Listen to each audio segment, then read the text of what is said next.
On the road, we're here in the Napa Valley at Dos Colinas, the Hills family estate. We're live right now with JMSEY. James, Ryan, thank you guys for being here. Thanks for having us. Yeah. This is beautiful. So many trees. Yeah, and most of them have fruit on them. There's a peach tree, there's a lemon tree, but it's actually oranges inside. Figs. I've heard figs. That's right. Yeah, we'll go on a fig journey right after this. We didn't want to get our fingers sticky before the thing. I've actually never seen a fig, so there's so many figs. This is a good way to start. We're about to hear a lot of your music. It's brand new music. Well, the first one, hot off the presses, unreleased. Unreleased. Yeah, man. What is it? What's coming up first? The first song's called Roundabout, and it's basically just about needing some space from the person that you're with. And I think I wrote this song like last year, not about anyone or anything in particular, to be honest. But I guess I've just been an ear for a lot of people and friends who have struggled last year through last year's lockdown, and no matter how much you love someone, it's always a little more difficult when you're around them more than you're used to. And I think that's been a very interesting thing that people have had to navigate last year. All right, amazing, man. We'd love to hear it. So here it is.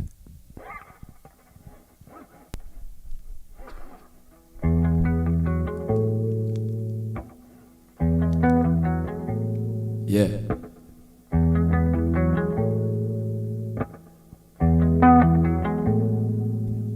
No time for these stupid fucking messages. Small talk, yeah, I know I made a mess of it. But if there's something that you wanna tell me, please just let me know. And keep it real, cause I know things have gone awry. It's not my intention to float by the comfort that we seem to be basking in. Could maybe use a help of crowbars, just a little space, just a little time, just to get a little wiser. Puppy love's got me sprung, ain't gonna lie to you. I'll take my chances on this roundabout. Well, maybe I should take my time, could take a little while. Yeah, could take a little what? It'd take a little while.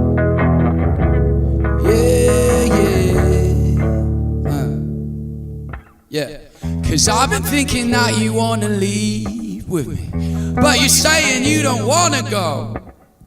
This back and forth's got my mind real tired, babe, and red wine's got me acting slow. Just a little space, just a little time to get a little wiser. Puppy love's got me sprung, ain't gonna lie to you. I'll take my chances on this roundabout. Or maybe I should take my time, could take a little while, yeah. Could take a little what? Could take a little while. Yeah, yeah. 1, 2, 3, 4. Yeah. All my life. Yeah. I never thought I'd open up again. This time is short, no telling when it'll end. Cause if there is to be an us, then I must try to learn to trust that just a little bit of time to get us wiser. Puppy love got me sprung, ain't gonna lie to you. I'll take my chances on this roundabout. Or maybe I should take my time and take a little while. Could take a little while. Yeah, yeah.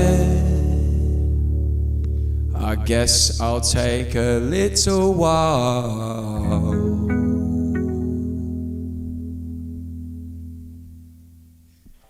Man. Yeah. Man, thank you guys, dude. What a the old inhaler between every yeah, please get in there, man. Respiration is important. The air quality is thankfully wonderful today. That's not always the case here in California, but it is right now. In Sacramento, it's not that great right now. Yeah, dude, my folks are in Lake Tahoe. When we were up there last time, it's, they're 2 miles from the evacuation line. It's smoky, man. Yeah.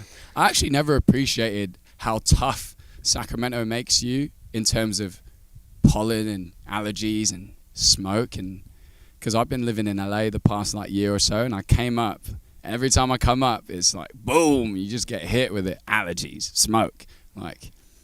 But yeah, and the proximity to the Central Valley too. I mean, when you drive that I-5 corridor, like with all the livestock and all the ranching going on there, like there is a whole lot flying around the air that'll make you stronger if you're around it as a kid, but will mess you up if you weren't around it. Totally.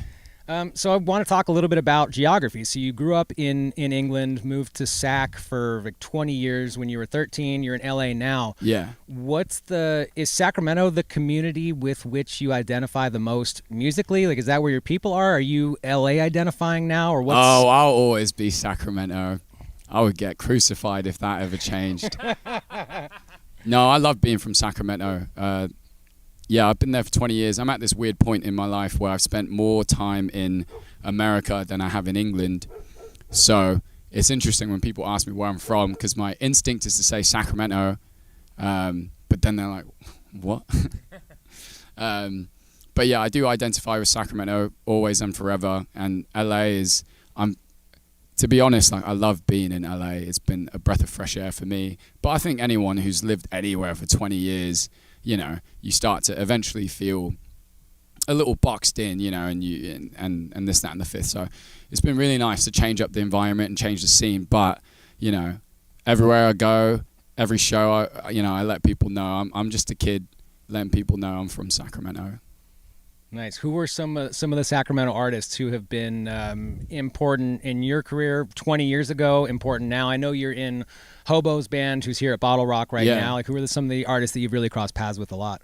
I'm a big fan in terms of, like, if someone was like, which band out of Sacramento are you, like, most, like, this is the band. I'm a big Cake fan. I love Cake. But the solar panels on top of their recording studio. What? Yeah, man, their entire recording studio at home is powered by the sun. They make so much power, they sell it back to the Sacramento power grid. Wow. Yeah. Fun fact, everyone. Write that down. Yeah. No, Cake is my favorite band out of Sacramento.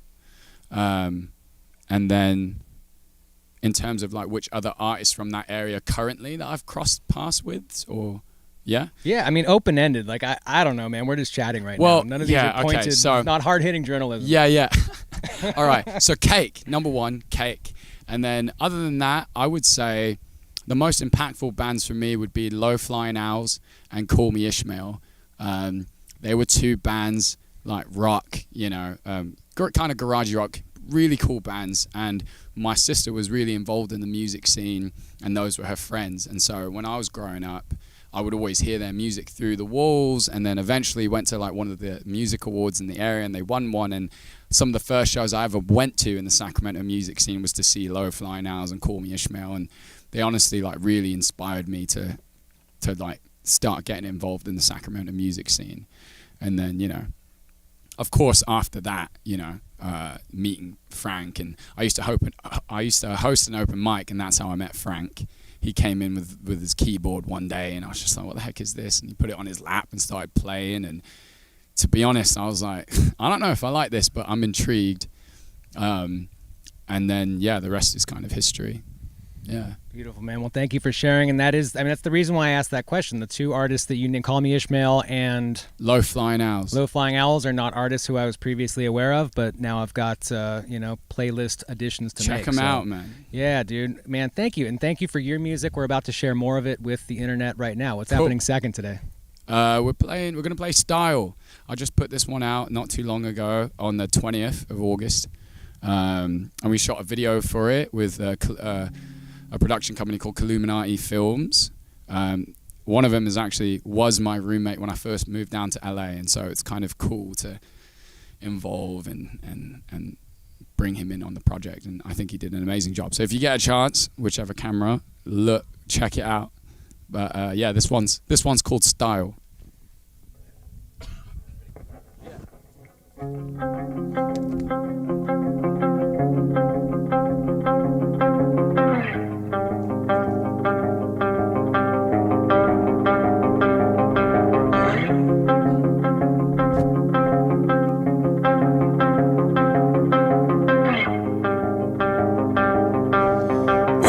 There's something crazy about your style when I first saw it. Yeah, you knew no way I could ignore it. I was sitting there feeling dry, but you walking by me feel fab. You loss is real, yeah, I fucking hate it. Is it destiny to be repeated?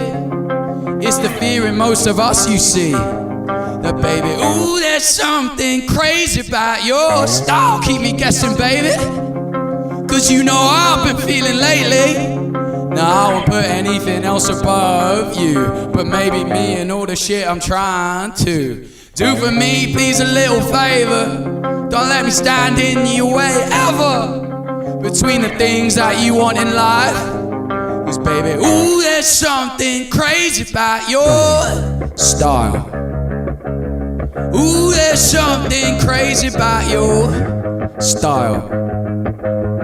Ooh, there's something crazy about your style.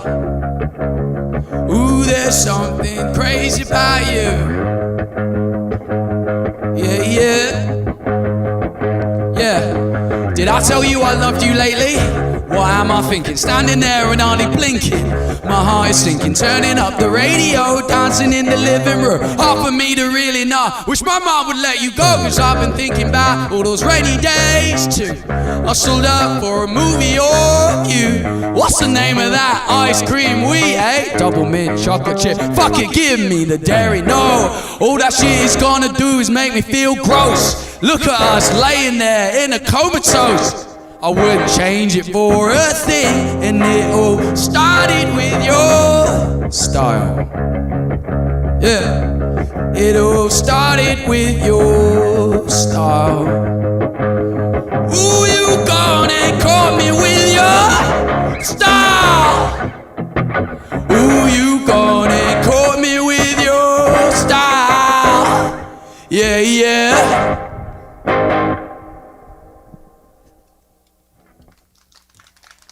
Thank you. Yeah, I love how I just get down. Sit back down. Man, so all this music is relatively new and literally brand new. The first one, did you just premiere the first song with us? Was Roundabout the first? That is the first time, yeah. We've played it, yeah, on Nice. some sort of music. Dude, Dude, there you go. Yeah, thank you for doing it here. Where are you? Yeah. Bada boom. So where are you at in terms of the studio recording being completed? Or, I mean, are you writing right now? Are you recording? Are you mixing? Where does that one stand in terms of when the public can hear it apart from this performance? So Roundabout is one that I'm really excited to be working with an artist named Collier. Really, really dope artist. He's based out of LA. If you haven't checked out his music, check it out. Collier, Colyer. And yeah, he's going to help tag team that song with me. Because to be honest, we've played it as a duo, as a band. It's been through many ramifications, and we've just been like just making do with it just to be able to play it. But I'm hoping that with him we'll be able to lock down like a proper recording and see where that goes. But that one's hasn't even been, it's just a demo right now. And then the actual single that I'm coming out with next in October is called Instaham, which Ryan actually helped engineer and produce. It's one of my favorites. It's super aggressive. During lockdown, I found myself listening to a lot of early 2000 kind of like Block Party, Interpol, Strokes type of music, very drivey kind of music, melodically driven stuff. And this song kind of came from that, listening to that style of music. But it's called Instaham, and it's just basically about my beef with Instagram and in its most surface area kind of influencer kind of way. And it's more deeper. The second half of the song, I talk about more deeper things like people when it comes to like activism and like how much is social media activism actually doing, you know? So I'm excited to jump into those topics because I think it's really important, especially in today's climate, to welcome all conversation. If we're going to actually make some progress and change, I think it's important to always listen to everyone. Yeah, and that's, I mean, yeah, social media activism on its own is probably not worth a whole hell of a lot, but if it is just a mode of communication to get your physical actions out to other people and get them to take action, then it's useful. It's a useful tool that way, but it on its own, just reposting something that, you know, the Washington Post wrote is going to have minimal impact on anything. Absolutely. No, I agree. I think you hit the nail on the head, you know, like the technology itself to be able to spread messages to so many people so quickly is amazing. But then, like, what do people do with that? You know, do they just post it up and then that's it, or they just stay at home, or what happens after that? And I think that's a very interesting conversation to have, because I'm not knocking it. I'm just saying, like, follow through is the most important thing, because action and actually doing makes a difference. You know, just saying that you're about something is another thing. And like, since we're on the topic, I also feel like it's kind of made it very easy for people to digest information and make them slightly a little lazy about checking the sources, which I understand. It's very easy to see something, scroll across your screen, you read it, it's very bite-sized and mean-like, and then, you know, it's always very quippy, and, you know, and that's fine. I think that's great, you know, that people are able to make it in such a digestible form. But I think it is important to also spread the message that, yeah, well, it got your attention. That's the point. Now dig deeper and try and research more for yourself, you know. Yeah, I think that's that very quip important. and that hot take is interesting as entertainment, but it's not necessarily the thing of value. So it's, right. Yeah, it's entertaining. A brief sidebar about me. I threw my telephone into the trash about 2.5 years ago. I do not own a mobile device. The only way we communicate on the road is through That's Juan's. why you weren't responding to my texts. There you go. Yeah. And it's, I mean, I never miss a chance to proselytize directly to the internet to throw your phone away, man, because I'm just as guilty as anybody else about diving into things, not really digesting anything other than the surface level. And we all do it, and I do it a little bit less without a mobile device. And it makes you emotional, you know. That's what most of it is designed to do, you know, like whether it's an image or a title or whatever, it's designed to catch your attention and make you feel something emotional, to buy them or it a few more seconds for you to focus on, you know. And like, you know, like I said, there's good and bad things, people using that, right? But it's important to, at the very least, be aware, I think, of what's going on. Well, thank you, man. I love this conversational topic. I love your music. I love both of you, man. James, Ryan, thank you guys so much. Okay, Ryan is a really fantastic musician in his own right. He has music out that he doesn't really talk about that much, but under your name, or under what's the artist name? Look at that face. He hates me right now. It's Ryan James Tillema. All right. Say it one more time. Ryan James Tillema. Outstanding. Oh man, I'm sleeping at his place tonight. That might not be the case after that. Dude, you can sleep here, man. There's beds, there's a pool, there's a hot tub. It's comfy, man. Yeah. Well, thank you so much for sharing the conversation and sharing the music. And there's one more still to be shared with our audience. I would love to hear about the third one. Yeah, this last one we're gonna do is called Sunny Days. I wrote it like second month of lockdown, and it was at like the apex of me just being like not knowing when we're going to be playing live music again, and just being so kind of lost. And normally I would write like very sad, depressing music, but then for some reason, like just as a coping mechanism, which I think is important to talk about as well, like how last year was an amazing way to really see how people coped with things. For me, as a coping mechanism, I thought a lot about just nostalgic times and warmth, and this song kind of came from that, and I wrote it to just cheer myself up. And it's kind of a goofy song, but I like it, and I mean, all that I hope is that it can put a smile on someone's face if they're having a shitty day. But yeah, it's called Sunny Days. Shall we?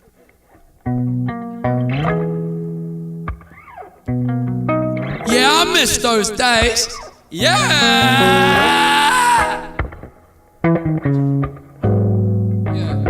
It's fucking with my mind. Two choices: to stay or go outside. It's got my mind and my body on a stretch. It's okay, I'll just reminisce about those times and those sunny days. Yeah, yeah. Man, I miss those those sunny days, and funny days, funny days. You parked in my spot, but babe, that's fine. Just put the quarters in my name. I made you breakfast, come let's stroll back, yeah. Who's looking back, I can never say I missed all that. Sometimes life it takes you by surprise on the fence, but I feel alive, yeah. So I think of those sunny days, yeah. Man, I miss those sunny days, or funny days. Now I just think about those days, laying in your bed, eating donuts, the good life, yeah. Hey, ice cold beer at a truck stop, sipping champagne on a big yacht. These two things I don't do much. I like watching YouTube till the sun's up. Sunny days, yeah. Man, I miss those sunny days, or funny days, yeah, sunny days. Whoa, sunny days, and funny days.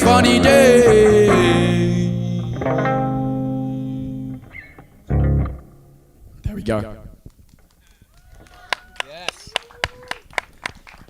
All right, man. Thank you, fellas. Thanks for doing this. This has been a total delight getting to know you in the 90 minutes or 2 hours that we've known each other. I hope we keep on crossing paths. We'll be doing this for a long time, so we'll see you in a year, see you in 2 years, 18 months, hopefully. whatever it is. We'd love to come to New York. It's been a while. Yeah. That's where you're based out of, yeah? Well, we're based out of nowhere. We're based out of Napa right now. Wow. We're based out of Chattanooga next week. We're based out of Nashville the week after that, and then Austin the week after just that. formless right now. Yeah, so Pace Studio was a physical location, shut down during COVID, or shut down because of COVID, and it's permanently shuttered, but now Pace Studio on the road is this roving concept, no longer a permanent location. We just do this. We're going to Guatemala in December to do this. Whoa. Yeah, man. Yeah, Wow. So, man, we'll cross paths wherever it is. We appreciate it so much. Travel safely. Is your set upcoming, the hobo set at the festival set? Oh, it already went down. Yeah. Or it already happened. Sorry, it didn't go down. It did. It went down. That was the appropriate Northern California slang, I think. It happened, hence the hoarse voice from all the yelling. Well, dude, that hoarseness, I think, through the air, what I heard sounded wonderful. I have no doubt that the mix sounded great. That hoarseness added a level of urgency to it that I appreciated. I'm glad. Yeah. Man, thank you guys so much for doing this. Let's jump in the pool and then have a wine. Oh, yeah. All right.